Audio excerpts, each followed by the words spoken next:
മലപ്പുറത്തെ തെരഞ്ഞെടുപ്പ് പ്രചാരണ യോഗം അതിന്റെ മൂർധന്യത്തിൽ തന്നെ എത്തിയിരിക്കുകയാണ്. ഇപ്പോൾ മുതിർന്ന കോൺഗ്രസ് നേതാവ് ആര്യാടൻ മുഹമ്മദ് നമ്മോടൊപ്പം ചേരുന്നു. നിലവിലെ UDFന്റെ പ്രതീക്ഷകൾ എത്രത്തോളം ഉണ്ട്? ഇപ്പോൾ വമ്പിച്ച ഭൂരിപക്ഷത്തോടു കൂടി ചെയ്യും. ഇത് തോൽക്കുമെന്ന് ആരും പറയില്ലല്ലോ.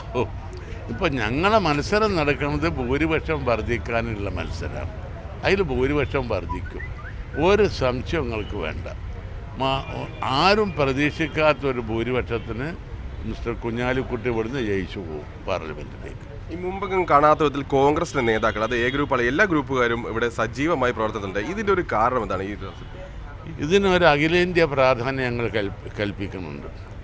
UPയിൽ 5 സംസ്ഥാനത്തെ ഉപതെരഞ്ഞെടുപ്പിൻ്റെ ശേഷം നടക്കുന്ന ഒരു തെരഞ്ഞെടുപ്പ്, ഇതിലൊരു നല്ല ഭൂരിപക്ഷം ഉണ്ടാക്കി കഴിഞ്ഞാൽ അഖിലേന്ത്യാ അടിസ്ഥാനത്തിൽ തന്നെ ഞങ്ങൾക്ക് അനുകൂലമായ ഒരു കാറ്റാവുമെന്നാണ് ഞങ്ങൾ കണക്കൂട്ടുന്നത്. അതുകൊണ്ടാണ് കോൺഗ്രസ് ഇത്ര രീതിയിൽ താല്പര്യമെടുക്കുന്നത്. പലയിടങ്ങളിലും കോൺഗ്രസ് ലീഗ് പ്രശ്നങ്ങളുള്ള ഇടമാണ് മലപ്പുറം. ആ പ്രശ്നങ്ങളൊക്കെ പരിഹരിക്കാൻ സാധിച്ചിട്ടുണ്ടോ? അല്ലെങ്കിൽ അത്തരത്തിൽ എന്തെങ്കിലും വിഷയങ്ങൾ ഇപ്പോഴും നിലനിൽക്കുന്നുണ്ടോ? ഒരു 4-5 പഞ്ചായത്തിലെ കഴിഞ്ഞ പഞ്ചായത്ത് ഇലക്ഷനിൽ ഉണ്ടായിട്ടുള്ളൂ. അവിടെ എല്ലാം പ്രശ്നങ്ങൾ പരിഹരിച്ചു. അത് അസംബ്ലി ഇലക്ഷൻ കാലത്ത് തന്നെ പരിഹരിച്ചിരിക്കണം. ഇപ്പോൾ അതുപോലത്തെ പ്രശ്നങ്ങളൊന്നുമില്ല. പഞ്ചായത്ത് ഇലക്ഷൻ്റെ കാലത്ത് ചില ഘട്ടങ്ങളിലൊക്കെ ലീഗിനെ ശക്തമായി വിമർശിച്ചിട്ടുള്ളൊരു നേതാവാണ് താങ്കൾ. ഇപ്പോഴും ആ അഭിപ്രായങ്ങളിൽ വല്ല മാറ്റം വന്നിട്ടുണ്ടോ? അതേ അഭിപ്രായങ്ങൾ നിലനിൽക്കുന്നുണ്ടോ ഇപ്പോഴും? ഞങ്ങൾ 2 രാഷ്ട്രീയ പാർട്ടിയാണല്ലോ.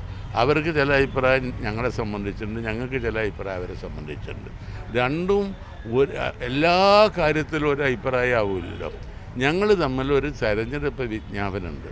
ആ വിജ്ഞാപനത്തിൻ്റെ കാര്യത്തിൽ ഞങ്ങൾ യോജിപ്പാണ്. ഒരു എതിർപ്പും ഒരു വിഭാഗത്തിലും തമ്മിലില്ല.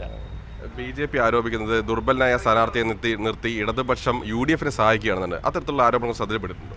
അത് രണ്ടു കൂട്ടർ, ഞാൻ ഒരു സ്ഥാനാർത്ഥിനെ കുറിച്ച് ഞാൻ കുറ്റം പറയില്ല.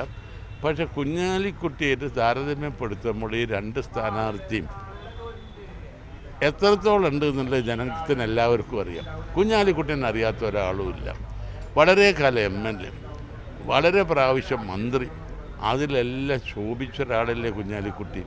അവർക്ക് മറ്റുള്ള മറുഭാഗത്തുള്ള സ്ഥാനാർത്ഥികളെക്കുറിച്ച് ആർക്കെങ്കിലും എന്തെങ്കിലും പറയാനുണ്ടോ? ഇന്ന് കേരളം ഇന്ത്യയിലെ ഏക ഡിജിറ്റൽ സ്റ്റേറ്റാണ്. അത് പ്രധാനമന്ത്രി തന്നെ ഉദ്ഘാടനം ചെയ്തത്, ഇന്ത്യയിൽ 1ാമത്തെ ഡിജിറ്റൽ സ്റ്റേറ്റ്. മനസ്സിലായില്ലേ? അതൊക്കെ കുഞ്ഞാലിക്കുട്ടിൻ്റെ നേട്ടം തന്നെയല്ലേ? അതൊക്കെ തെളിയിച്ചതല്ലേ? മനസ്സിലായോ? ഒരൊറ്റ കാര്യം കൂടി, SDPI വെൽഫെയർ പാർട്ടി ഉൾപ്പെടെയുള്ള പാർട്ടികൾ ഇത്തവണ സ്ഥാനാർത്ഥിയില്ല ഇവിടെ. ആ വോട്ടുകൾ PDPക്കുമില്ലല്ലോ. ഇല്ല, അവരാർക്ക് ചെയ്യുമെന്ന് അവരോട് ചോദിക്കാതെ ഞാൻ എങ്ങനെ പറയാം? ഞാൻ അവരെ മുമ്പ് അത്തരത്തിലുള്ള നിലപാടുകൾ സ്വീകരിച്ച ഒരാളായിരുന്നു താങ്കൾ. അത് എനിക്കല്ലേ.